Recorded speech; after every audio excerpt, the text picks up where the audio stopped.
நான் பக்கத்தில் வரணும் ஒரு நிமிஷம். நீங்கள் பேசுங்க. உங்கள் பேசி சொல்லுங்கள். வணக்கங்க, சாந்தமுருகன் டிரான்ஸ்போர்ட் அசோக்குமார் பேசுகிறேங்க.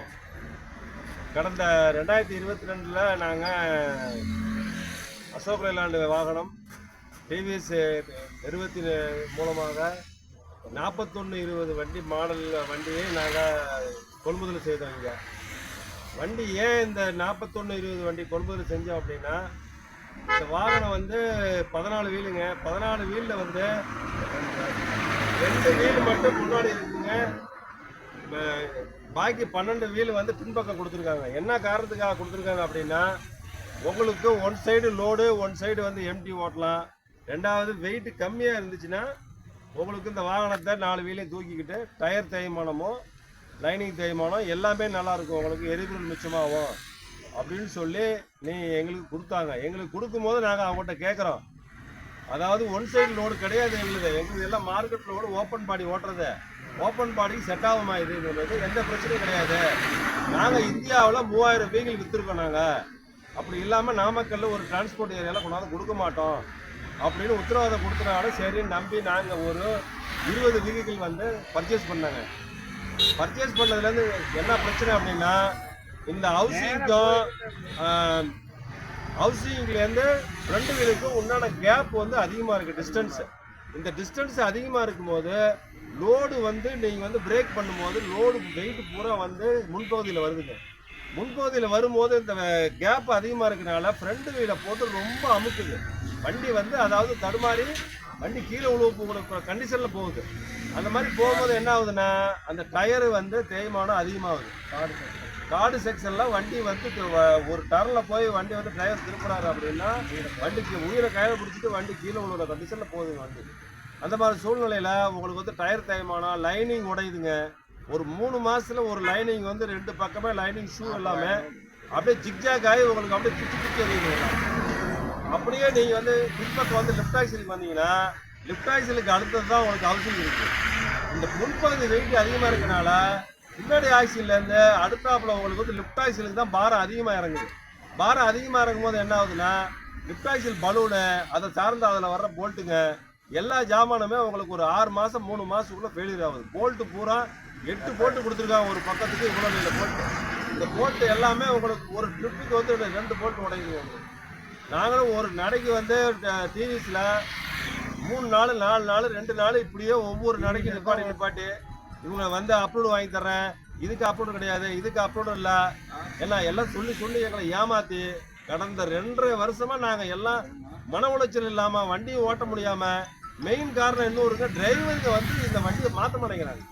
என்ன காரணம்னா, காடு செக்ஷன் போக்குவரத்து டேப்பர் ரோடு குண்டுக்குழி ரோட்டில் இந்த வண்டி விபத்தாகி வண்டி வந்து அப்சடாகி கீழே விழுந்துருமோன்ற பயம் இருக்கு.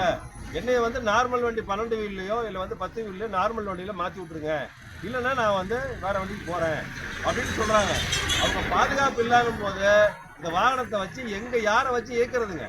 வண்டி 100 வண்டி இருந்தாலும் அதுக்கு முன்னாடி டிரைவருங்க வந்து ஒத்துழைச்சாதான் வண்டியை வாகனிக்க முடியும். நம்ம இவங்க சொன்ன ஒரே காரணத்து மேலே நம்பிக்கை வச்சு ஒரு மாத டியூ எங்களுக்கு வந்து 80,000 90,000 வருது ஒரு வெஹிக்கிளுக்கும். என்ன இந்த மாதிரி சூழ்நிலையில் இவ்வளோ பிரச்சனை இருக்கும்போது வண்டியை நிப்பாட்டி எங்களோட ட்ரிப்பு குறைஞ்சி போயிருக்கு. டிரைவர்கள் ஒழுங்காக வந்து மாற்றுறதில்ல, ஸ்பேர் கிடைக்கிறதில்ல. இது எல்லா மாதம் டியூ எப்படி கட்டுறதுங்க? எங்களால் புரியல சாமி. நீங்கள் வண்டி கொடுத்தீங்க சொல்லி நாங்கள் அந்த வண்டியை வெளியே விற்க முடியாது, மார்க்கெட்டில் கொண்டு போய் கொடுத்தா இந்த வண்டி எங்களுக்கு வேண்டாம். இது வண்டி வந்து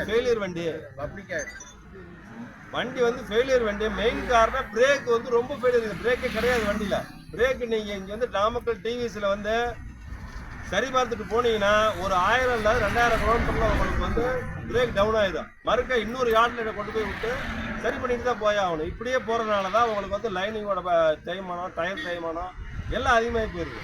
இதுக்கு தான் நாங்கள் இந்த வீகிளை பூரா ரிட்டர்ன் எடுத்துக்கிட்டு நீங்கள் ரீப்ளேஸ்மெண்ட்டு ஆர்டினரி வீகிள் 14 வீல் கொடுத்துருக்கேன். எங்களுக்கு உங்கள் கோரிக்கை தாங்களா? எங்கள் கோரிக்கையே இதுதான். இந்த கண்டன ஆர்ப்பாட்ட கோரிக்கையை கடந்த 30 மாதமா எங்களால் ஒன்றும் முடியாதனால தான் வண்டியை கொண்டாந்து நிப்பாட்டிட்டாங்க. வண்டியை எடுத்துக்கிட்டு எங்களுக்கு ரீப்ளேஸ் பண்ணி வேறு வண்டி கொடுங்க. எத்தனை வண்டி இருக்குங்க?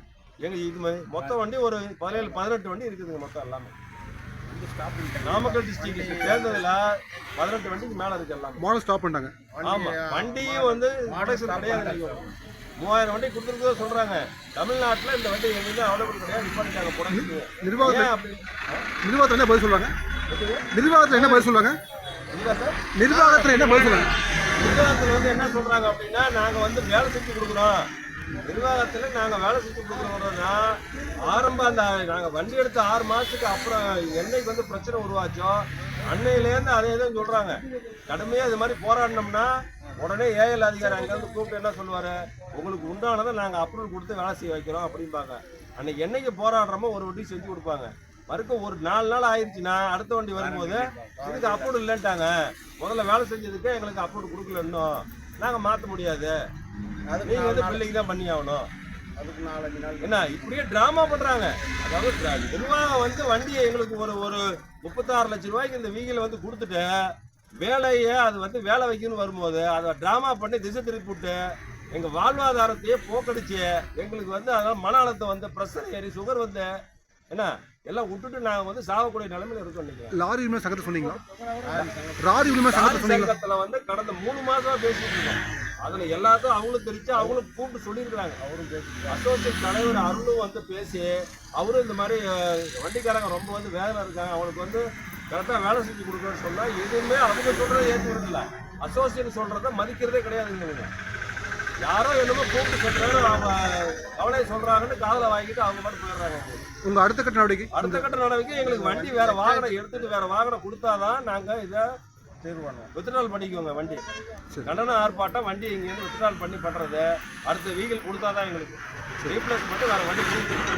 அது வரைக்கும் எங்க உயிரே போனாலும் உயிரை இங்கே விட்டாலும் விடுவோம் தவிர வாங்குறதா அர்த்தமே இல்லை.